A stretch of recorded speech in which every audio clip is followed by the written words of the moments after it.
Esame Ąžuolyno progimnazijoje, aš esu Simonas, baidarininkas ir šiandieną susirinkome su vaikais pašnekėti apie emocinę sveikatą.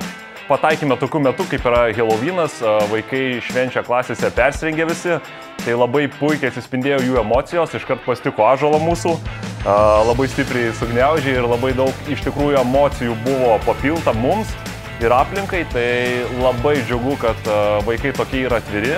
Apie emocinę sveikatą svarbu šnekėti dėl to, kad šiais laikais labai daug dirbame, labai daug sportuojame ir nesugebame per kompiuterį ar netgi gyvai bendraujant atpažinti kito žmogaus ar draugo emocijų.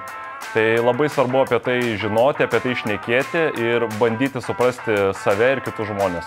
Taip lengviau bus bendrauti, lengviau bus komunikuoti, lengviau bus mokytam, lengviau bus vaikam ir taip galėsime pilnavertiškai augti kaip asmenybės ir tobulėti gyvenime.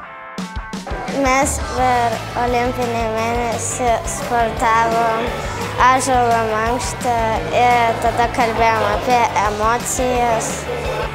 Smagiausia su ąžuolėliu sportuoti, nes jis labai gerus judesius rodo, o kai užaugsi, nori irgi būti sportininkė kaip ąžuolėlis.